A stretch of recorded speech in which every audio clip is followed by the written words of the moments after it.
भगवान श्री चक्रधर स्वामी की जय। अवसा माता की लीला नंबर 33, उत्तरार्ध लीला 524, 526 और 529। ये 3 लीलाएं करेंगे अब हम। 525, 26 और 29, 529। औ निद्रा प्रसंगे श्वान कुंडली निरूपणे, यानी निद्रा के प्रसंग में कैसे सोना चाहिए उसके बारे में बताया है। औसे गोसावियां चे अवगे दास्य करुणी, मग वीलिंचा अश्विन देवा निद्रे जाती। औसा महाराज का सभी सेवा दास्य कर कर शाम के समय अश्विन देवा मंदिर जगह था पैठन में, वह सोने जाती थी। एको दिसु निद्रे गेली, एक दिन वहां सोने गई। पाए गोल अंथुरीले, अब जो ओढ़ने वाली चीज थी उसको ओढ़ लिया, अंथुरीले यानी नीचे डाल लिया। तब वो साड़ू आला, तो उधर से बारिश आ गई। वरी गली नले, ऊपर से छप्पर जो था कच्चा था वो टपकने लगा। चारी प्रहर कस कसी तेजी होती, रात के जो चारों प्रहर थे वो कैसे कैसे उसने बारिश के अंदर, गलती बारिश के अंदर कैसे कैसे बैठकर निकाले, यानी रात निकाली उसने, सोई नहीं। मग उदयक गोसावियां चाहे दर्शना आली, फिर सुबह सुबह ही अर्ली मॉर्निंग स्वामी के दर्शनों के लिए वो आई। गोसावी पूछ ले, नायका ऐसी का, नायका ऐसे क्यों दिख रही हो तुम? जी जी रात्रि निद्रा नाही, महाराज रात को मेरी नींद नहीं हुई। जी स्वामी जगन्नाथा चहु कड़े गलत से, मैं कोने ठाई नीजो। कहती महाराज चारों तरफ से छत गल रही थी, पानी टपक रहा था, मैं कहाँ सोऊं महाराज। मनोनी रात्रीचा अनुसरवाड सांगितला, और राज का अनसुरवाड, रात को जो अनकंफर्टनेस उसे थी, अनसुरवाड, सुरवाड यानी अच्छा होता है, अनसुरवाड यानी जो अच्छा नहीं होता। सुरवाड यानी कंफर्टेबल जोन, अनसुरवाड यानी अनकंफर्टेबल जोन। बताया कि सुखी पूर्वक आराम से मैं रात को सो नहीं पाई, क्योंकि जहाँ मैं सोने गई वहाँ पर बारिश की वजह से रात को छत गल रही थी। जावरी सर्वज्ञ मणितले, इस पर महाराज ने कहा, सुख साधने देवो ना पविजय नायका। सुख रूप साधन से, यानी सुख रूप जो साधन है या जो सुख देते हैं, उन साधनों से परमेश्वर प्राप्त नहीं होता। सुख साधने देवो ना पविजय नायका, यानी आपको सुख भी चाहिए और परमेश्वर भी चाहिए, ये पॉसिबल नहीं है। कुछ ना कुछ सुख में कमी होगी। शारीरिक सुख की बात कर रहे हैं यहाँ पर, नहाना, उठना, बैठना, खाना पीना, सोना, ये जो शारीरिक कंफर्ट्स हैं इसके बारे में महाराज बात कर रहे हैं। इन शरीर के सुख, जिससे शरीर को सुख मिलता है, उन साधनों से परमेश्वर प्राप्त नहीं होते। यानी आपको परमेश्वर चाहिए तो आपको शरीर को कष्ट देना ही होगा। हाथ दोनी कोरडे ऐसे पाहिजे, महाराज कहते हैं ऐसे 2 हाथ सूखी जगह ढूंढो। मगते श्वान कुंडली गालीजे, वहां पर श्वान कुंडली डालकर सो जाओ। यावरी गोसावी उक्रीडा पहुड़ है गोष्ठी सांगितली, यहाँ पर महाराज ने उक्रीडा पहुड़ एकांक की जो लीला है, जहाँ पर महाराज ने कचरे का था ढेर लगा था गांव के बाहर, वहाँ सो गए। किसी ने गरम गरम राख डाल दी तो महाराज को नींद आ गई, तो सुबह उठे तो वहाँ पर वो उन्होंने पंगत वगैरह जब गांव को भोजन कराया। उकिरडा पहुड़ की लीला है ये, वो एकांक की लीला महाराज ने बताई। तो इस लीला में महाराज ने उन्हें बताया है कि सुख साधन, जिससे शरीर को सुख मिले, उससे उन साधनों, वो साधन हमारे पास अगर हो तो परमेश्वर प्राप्ति में टाइम ज़्यादा लगता है, लंबा जर्नी लंबी हो जाती है।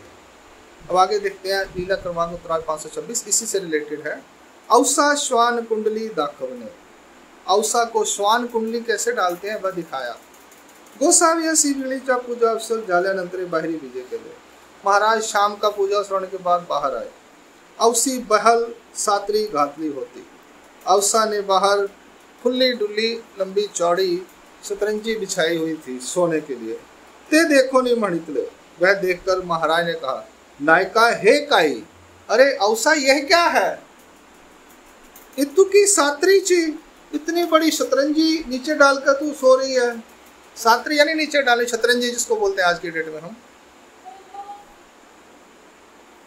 नायका है काई इतु की सात्री ची, इतनी बड़ी चद्दर नीचे शतरंजी बिछाई हुई है। ऐसे असर पसर अंतुरिता, ऐसे खुला डुला तूने नीचे बिस्तरा बिछाया हुआ है। ऐसे ना कीजिए कि ऐसे नहीं करना। औसी मणितले ना जी जगन्नाथा चेनी प्रसादे, हा हाथ पाए पसरोनी निद्रा करील। कहती है महाराज आपकी कृपा से मैं हाथ पैर पसरा कर खुले डुले कर कर सोऊंगी। धन्यवाद। क्या कहती हैं? जगन्नाथा चेनी प्रसादे, महाराज आपके प्रसाद से, आपकी प्रसन्नता से, हाँ यानी मैं औसा हाथ पाए पसरोनी यानी हाथ पैर पसार कर निद्रा करूंगी। मैं इसलिए बड़ी बड़ी खुली चदरी डालती हूँ, शतरंजी डालती हूँ, क्या आराम के पैर, एक पैर उधर एक पैर उधर, एक हाथ उधर एक हाथ उधर, बड़ी आराम से नींद आएगी सुख पूर्वक। सर्वज्ञ मणितले। और महाराज क्या कह रहे हैं? ऐसे नवे की नायका, नायका ऐसे नहीं करना। तुम्ही बहुत देशा और केले, आनी एथोनी ही केले, तरीते निद्रा का ऐसी। तुमने भी बहुत से देश घूमी हो, हम भी बहुत देश घूमे हैं, तो निद्रा क्या ऐसी होती है? नहीं, ऐसे नहीं सोते। गोसावी मणितले सुख साधने देवो ना पविजे नायका। अरे औसा इस सुख पूर्वक साधनों से ईश्वर प्राप्त नहीं होते। महात्मे नी हाथों दोनी सुड़ा वेड़ी जे, महात्मे ने दो हाथ सुड़ा जो होता है उसको ओढ़ना चाहिए। दी मिलनी गावाचा कड़ी सरा टेकावे। दी मिलनी यानी दिन जब रात के साथ मिलता है, यानी जब सूरज ढल रहा होता है, दिन खत्म हो रहा है, रात शुरू हो रही है, यानी जब दोनों का समय होता है, सांझ का समय जिसको कहते हैं संध्या काल। दी मिलनी दिवस मिलने के समय, गावाचा कड़ी सरा टेकावे, गांव के कड़ी सरा यानी गांव के बाहर, टेकावे यानी अपना सामान रख देना चाहिए। झाड़ा तली निद्रा कीजे, पेड़ के नीचे निद्रा करनी चाहिए। श्वान कुंडली घा लीजिए, और छोटा सा श्वान जैसे कुत्ता सोता है, हाथ पैर दोनों पेट के साथ लगाकर, वैसे सोना चाहिए। मनोनी श्वान कुंडली दाखविली, तो महाराज ने ऐसे श्वान कुंडली बन के उसको दिखाया, यानी हाथ जो है अंदर पेट के साथ, और पैर जो होते हैं गोडे हमारे, उसको भी अंदर पेट के साथ लगाकर ऐसे बिल्कुल छोटे होकर सो जाना है। औसी मणितले तरी जगन्नाथा ये कोनी ची ऐसे ना करी थी। कहती है महाराज आप मुझे कह रहे हो ये जो आपके सारे है ना शिष्य, ये कोई नहीं सोता, आप मुझे बोल रहे हो कि ऐसे ऐसे सो जा, ऐसे खुला खुला ना सो, बाकियों क्यों नहीं बोलते आप? बाकी तो कर सोते नहीं है, आप मुझे कहते रहते हो। स्वर्णने मणितले, महाराज कहते हैं आचरे त्याचा धर्म। औसा जो हमारी बात का आचरण करेगा, हमारे नियमों का आचरण करेगा, धर्म उसी का है। तो अपनी सोच तो दूसरों के बारे में क्यों कह रही है कि उसको आप महाराज बोलते नहीं, आपके जो शिष्य हैं वो बाकी के हैं उनको आप कहते नहीं, मुझे कही जा रहे हो। औसी मणितले हो काजी जगन्नाथा, ठीक है महाराज मैं आपकी बात मानूंगी, आपकी आज्ञा मानूंगी, बाकी माने चाहे ना माने मुझे उनसे कोई लेना देना नहीं, मुझे खुद से और आपसे लेना देना है। मनोनी दंडवते गातली, इसलिए उसने दंड डाली। मग तैसी निद्रा करी थी, फिर वो श्वान कुंडली की तरह निद्रा करती थी। मग गोसावी पहुड़ स्वीकरिला, महाराज ने निद्रा स्वीकार की।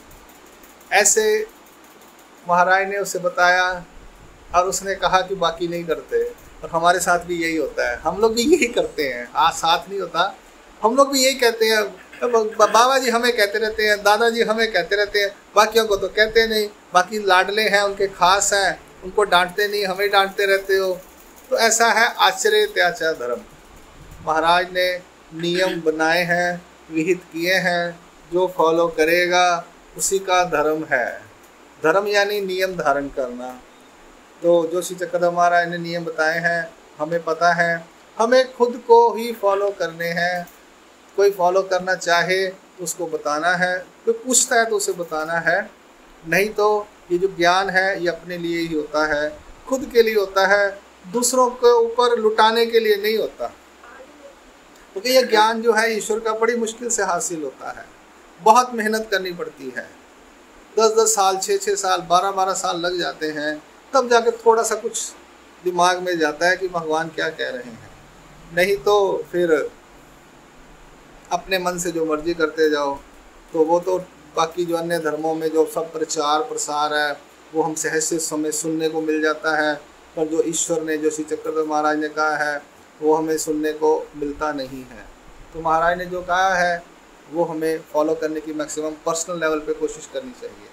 आगे चलते हैं। लीला क्रमांक 529 उत्तरार्ध, ये भी 8-10 लाइनों की लीला है। सारंग पंडिता कवित्व निराकरण। एको दिशु गोसावी आसनी उपविष्ट अस्ति। एक दिन महाराज आसन पर विराजमान थे। सारंग पंडित गोसावी क्या दर्शना आले। सारंग पंडित महाराज के दर्शन के लिए आए। ते ही कवित्व केले, उन्होंने कविता की। ते गोसाविया पासी गाइले, और महाराज के पास उसने कविता गाई। त्याचा अभंगी ऐसे अमुका मुनि मने, उन्होंने गोसाविया से नाम घात ले। उसके आखिर में किस व्यक्ति ने कविता लिखी है, लास्ट में लिखते हैं, तो वहाँ पर तो महाराज का नाम लिख दिया कि महाराज ने ये कविता बनाई है। गोसावी आइकोनी मणितले, महाराज ने सुनकर कहा, पांड्या मुनि मनिजे काईगा। मुनि का मतलब क्या है? ते ही मणितले, मननशीलु तो मुनि। मुनि शब्द का अर्थ क्या होता है? जो मननशील है उसे मुनि कहते हैं। ठीक है जी, जो किसी बात का मनन करता है उसको मुनि कहते हैं। पढ़ाई करता है जो आप गोक लेते हो और याद करते हो तो आप मुनि हो सारे के सारे, क्योंकि आप मनन कर रहे हो। ठीक है जी, पहले भी मैंने बताया था, ऋषि जो होते हैं वो जो कुछ ग्रंथ लिखते हैं उन्हें ऋषि कहते हैं। मुनि लोग ग्रंथ पढ़ते हैं, और योगी जो होते हैं उसको प्रैक्टिकली करते हैं। ये अन्य धर्मों की व्याख्याएं हैं, ज़्यादातर अन्य धर्मों में ऐसा है। तो हमारे धर्म में भी ऋषि तो कोई है ही नहीं है। पहली बात, भट्टो बास बोलते थे, व्यास या बास, जिन्होंने सूत्र पाठ लिखा या पोथियाँ लिखी, गुर्जर शिव व्यास और परशुराम व्यास, रमेश्वर व्यास, ये सब व्यास या बास हम इनको बोलते हैं, जिन्होंने ग्रंथ लिखे ब्रह्म विद्या शास्त्र के सूत्र पाठ के अंतर्गत। ठीक है, हमारे यहाँ व्यास बोलते हैं। अन्य धर्मों की बात ऋषि और मुनि और योगी मैंने बता दिया। मुनि हमारे यहाँ भी, मैं भी मुनि हूँ, योगेंद्र मुनि, तो मैं तो शास्त्र पढ़ता हूँ तो मैं मुनि हुआ। फिर हमारे यहाँ ऋषि नहीं है, क्योंकि ग्रंथ नहीं लिखता कोई भी। लिखना क्या है, ऑलरेडी इतने लिखे हुए हैं कि हम पढ़ने का, समझने का टाइम नहीं मिलता। तो मुनि शब्द का अर्थ है जो मनन करता है, जो टीचर्स या गुरुजन शास्त्र बताते हैं उसे रीडिंग करता है, याद करता है, उसे मुनि कहेंगे। ठीक है जी। अब वो कहते हैं महाराज की मुनि किसे कहते हैं? तो सारंग पंडित ने कहा जो मनन करता है उसे मुनि कहते हैं। स्वामी क्या कहते हैं? अब सरन्य मणितले, तरी है कवनाते चिंती आनी 8वीं। तो हम किसका चिंतन और मनन याद आठवन करते हैं? एथ मनन स्मरण ऐसे कवन असेगा पांड्या। कहते हैं तुमने कविता लिखी और हमारा नाम लिख दिया चक्रधर मुनि। अरे तो चक्रधर मुनि लिखा होगा या गोस्वामी का नाम लिखा ना, तो महाराज का नाम तो बोलना नहीं, अमुका मुनि। तो कहते हैं हम किसका मनन करते हैं, हम किसका स्मरण करते हैं, बताओ हमारे को, जो आपने हमारे नाम के पीछे मुनि लगा दिया। अब लिखा तो उसने चक्रधर मुनि ही होगा मोस्ट प्रोबेबली, और तो कोई नाम नहीं होगा। गोसावी मुनि लिखा होगा नहीं तो, और तो कोई ऑप्शन दिख नहीं रहे मेरे को। तो महाराज ने कहा, अब आगे महाराज क्या कहते हैं, ऐसे ना गाइजे की, ऐसा नहीं गाना, ऐसा किसी का नाम नहीं लिखना। देवो गीति गावो नीलीजेगा पांड्या। परमेश्वर जो है गीत गाने से ना नहीं जाना जा सकता पांड्या। देवो गीति गावो नीलीजे। गीत लिखकर या गाकर आप परमेश्वर को नहीं जान सकते। परमेश्वरे परमेश्वरो जानीजे, तो परमेश्वर को कैसे जाना जा सकता है? युग धर्म के आखिर में लिखा है, परमेश्वरे परमेश्वरो जानीजे, देवो गीति गावो नेनीजे। यानी गीत लिखने से या गीत बोलने से परमेश्वर के बारे में जानकारी नहीं होती। नेनीजे है या चहु योगी चा धर्मी परमेश्वरु नेनीजे न पवीजे, परमेश्वरे परमेश्वरु जानीजे, परमेश्वरे परमेश्वरु पावीजे। तो यहाँ जानने के बारे में है, पाने के बारे में नहीं है। तो महाराज कैसे है? देवो गीति गावो नेनीजे, कि गीत गाने से परमेश्वर का पता नहीं चलता कि परमेश्वर कौन है। ये तो भाव है एक। अब पंडित सारंग पंडित को महाराज ने शिक्षापन किया। अब आ गई औसा की बारी, हमारा पात्र नायक। तब औसे कोपली, वो कुपित हो गई। हे यासी काय जाले, इसको क्या हो गया सारंग पंडित को? गोसावी काई रावो, महाराज कोई राजा है, माँ कवित्व केले, माँ यासी काही देती। इसने कविता लिखी भगवान के नाम पे, भगवान का वर्णन किया, तो भगवान से कुछ चाहिए इसको? 100 आंसू, 2 आंसू, सोने के आंसू चाहिए क्या? है माँ यासी काहे देती? भगवान से कुछ नहीं देने वाले। कोई आंसू उसूल लेके आया, किसी राजा के पास जाओ, उसकी स्तुति करो तो राजा तुम्हें खुश होकर देगा। यावरी सर्वत ने मणितले, इस पर महाराज ने कहा, हे यासी ऐसे वाटत से। इस सारंग पंडित को ऐसा लग रहा है कि हम ऐसे हैं। कविता में उसने ईश्वर की बारे में बताया कि ईश्वर ऐसे हैं, ईश्वर ऐसे हैं, ईश्वर ऐसे हैं, परमेश्वर ऐसे हैं, भगवान ऐसे हैं। लेकिन महाराज क्या कह रहे हैं? गीत जो तूने गीत लिखा है उसमें परमेश्वर का वर्णन नहीं है, ना ही तू जान सकता है, ना कोई भी नहीं जान सकता। हे यासी ऐसे वाटत से, यह सारंग पंडित को ऐसा महसूस हो रहा है कि उसने कविता में लिखा कि परमेश्वर ऐसे हैं। परी है आगादाचे आगाध की नायका, परंतु जो ईश्वर है वो इतने गहरे हैं, इतने गहरे हैं, इतने गहरे हैं कि गहरों से भी गहरे हैं। उनको समझना और उनको जानना बहुत कठिन है। हम लोगों ने या मैंने जितना समझा है वो बिल्कुल इतना सा होगा जो शास्त्रों में सूत्र पाठ में आया या विचार शास्त्र में आया। वो कितने साल लग गए तो थोड़ा सा समझ में आया है, थोड़ा सा समझ में आया। मैं पूरा नहीं कह रहा, थोड़ा सा समझ में तो आया है। तो कहते हैं हे अगाधा से अगाध की नायिका, ईश्वर जो है अगाध से भी अगाध है। उनके पूरी तरह से कोई भी नहीं जान सकता। उनकी लीलाओं का, उनके अवतार धारण करने का, उनके सृष्टि रचना करने का, उनके हर चीज़ को कोई भी आसानी से नहीं जान सकता। कौन जान सकता है? वो आगे शास्त्र में है। वो पर शास्त्र में आया हुआ है कि अप्रोक्ष ज्ञानी जाने या भक्त जाने, ऐसा कुछ है कहीं पर, मुझे एग्जैक्टली याद नहीं है। याते कवनी चीने ने, हमको तो कोई नहीं जान सकता। हे पाहुनी काई से, हे पाहुनी काई से, तुमने जो कविता लिखी है और हम जो हैं उसके कंपैरिजन तो बिल्कुल भी नहीं मिलता। ऐसे गोसावी कोपले, ऐसे महाराज ने सारंग पंडित को कुपित होकर उसको बोला। कोपले, उसको गुस्सा हुए उस पर। ते उगे चीरा हिले, तो सारंग पंडित चुप रह गए। सारंग पंडित आए थे, मैं कविता लिख भगवान को बोलूँगा, कब भगवान की स्तुति करूँगा तो भगवान खुश हो जाएंगे। पर यहाँ तो उल्टा काम हो गया। महाराज ने उसको ऐन खुलासा करके अच्छी तरह से समझा दिया कि ऐसे गीत लिखने से परमेश्वर को जाना नहीं जा सकता। दंडोत प्रणाम श्री चक्रधर स्वामी की जय। ये औसा माता की 33 नंबर की, औसा माता से संबंधित 33 नंबर की लीला थी। दंडोत।